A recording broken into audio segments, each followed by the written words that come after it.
Hi, folks. This is Don Meissner with the North Country Fishing Report, and I'm with my buddy Rust Eddy today.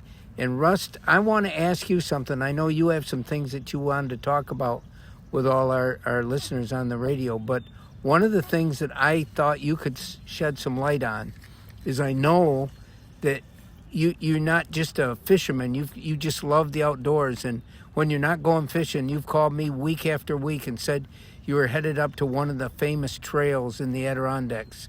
And right now is the time the DEC is really talking to people about getting out on the trails and the different warnings they have. And one thing that they're talking about is cautioning people that haven't really done many of these trails that they should stay at elevations below 2,000 feet, because even though it's beautiful spring dust right now, sitting here in Potsdam like we are, up at the higher elevation, there still could be snow and ice and a lot of perilous conditions. So you've probably seen it all. What would you recommend to people? Well, I have not seen it all. I picked up hiking the Adirondacks late in the game. Just a few years ago is when it really landed on my radar. So I'm no expert at all, and I've only done a handful of the high peaks. I do a lot of the hikes that are not considered the high peaks, and I do some high peaks, but you're right. I mean, it's perilous. It can be perilous. And the one thing that I almost always ensure is that I go with a friend. I just feel much safer if something happens to either of us, then the other one is there to at least help the other one get out of whatever mess we find ourselves in. Now, having said that, on most hikes, on almost every hike, you do run into other people, so you're almost never alone. But if you go with a friend, you're never alone.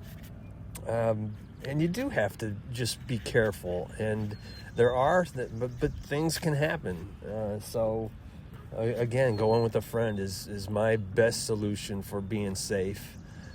And conditions, wait until the trails have been washed out and there's trees down on them now. And when you get up high overnight, it might feel like it's nice and warm at the bottom, but when you elevate and you go up where the sun has not hit the rocks, there could be some slippery spots, and one little mishap, one little mistake, and something bad can happen. But the flip side of that is be careful, get on the trails and discover places you've never been. I know there's a lot of people out there listening that are a lot more experienced than me and have seen a lot more trails than I have, but it really has enhanced my summers, my life outside of the snow seasons. It's enhanced, and there's a lot of people listening that hike them in the snow. That's not what I do, because I go skiing and snowboarding.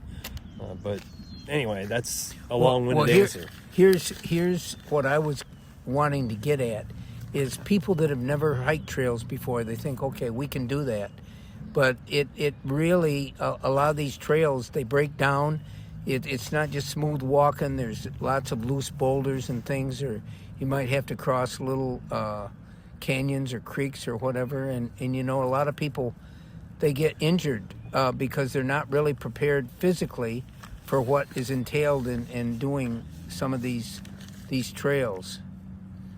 Well, listen, there's a rescue. I mean, the DEC can tell you there's a rescue maybe once a week or more all summer long. And these are oftentimes, it's an experience. It's not just an experience. Experienced people can have issues as well. But you're absolutely right. Being prepared is the most important thing. So have water, have the right layers of clothing. Because if you get stuck and you're there longer than you're expecting, then you need to be able to survive what you're getting into. Be prepared. Do a little bit of research. Go with a friend, and do it safely. So, in summary to this, as well as be thinking about safety, what do you feel that the trails are going to bring to people's lives that they can experience?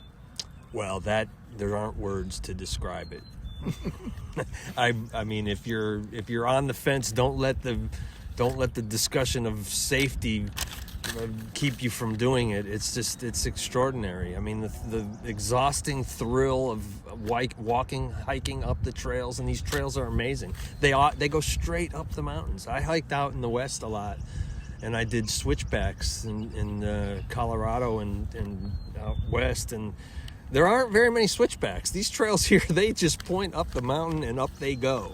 And when you finally reach the top after going straight up, and you get on top and you get the view and you get the amazing feeling of the physical exhaustion combined with the mental and just spiritual basking in the glow of the top of the mountain, it's just amazing. It's right here in our backyards, and a lot of people do this. So a lot of people out there are much more experienced than me. They know what I'm talking about. And if you're out there just debating whether you should go, because it's amazing. Okay, until next time, folks, this is Don and Rust with the North Country Fishing Report.